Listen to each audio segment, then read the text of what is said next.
Brilliance Audio. The Beautiful Little Things by Melissa Hill. Performed by Nicola Barber. The magic was missing. Romy Moore sat at the window chair in her late mother's study and looked out over the nearby woods and forestry trails, appreciating why her mum had always found this spot so peaceful. The trees wore a light dusting of white. The family home's elevated position in the Dublin Mountains, ensuring they always got a bit of proper snow in winter, as opposed to the typically damper stuff on lower ground. Fittingly beautiful for the season, but also serving merely to highlight the fact that everything felt so wrong. Romy's world was so out of kilter now that it should be howling gales and driving rain out, not Christmas card perfection.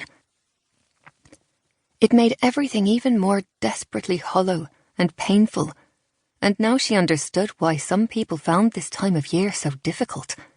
The forced festive gaiety, the crippling sense of nostalgia, and the idea that everything was supposed to be so bloody wonderful, when all she wanted to do right then was pull the covers over her head like it was just another day, a normal day, and she didn't have to pretend to be okay, to try to cheer up and put a brave face on for anyone else's sake.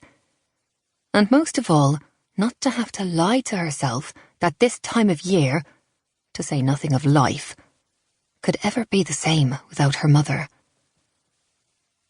Romy turned back to the desk and opened up a drawer, seeking a tissue.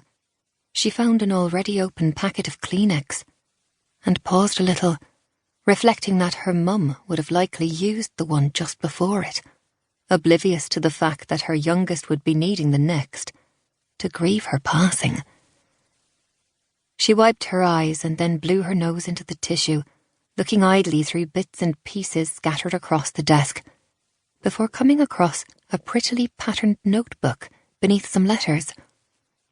Opening the cover, she saw her mother's familiar neat handwriting swirl into focus, achingly comforting, and as she began to read the opening words on the page, Romy quickly realised it was one of her journals. Her mother loved to write, and had kept a journal for as long as Romy could remember, ever the traditionalist at heart. Despite her sister Joanna's grand attempt a couple of years back to move her into the 21st century with the gift of an iPad. Feeling like an interloper for even daring to read, these were her mother's private thoughts after all. She couldn't help but be drawn in, desperate to feel close to her once more. If you are reading this, then for certain I am no longer with you. In body, at least.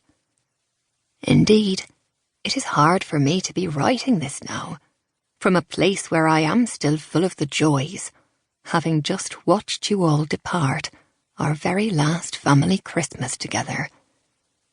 While this year's gathering was, in a word, eventful, it gives me such joy that all ended happily, just as I'd hoped. I wish I could imagine how your lives have been since, and admittedly I have tried, but when I attempt to imagine any scenarios that have transpired in the interim, I tend to go down a rabbit hole and overwhelm myself. I cannot control what will happen, just as I cannot see the future. I have no way of knowing how any of you will handle my passing. The only thing I can do from this vantage point, right this minute, is provide my thoughts, my words, and perhaps a little bit of motherly advice. I'm trying to picture you all together this time next year without me. And truth be told, I struggle with the concept because it feels so foreign.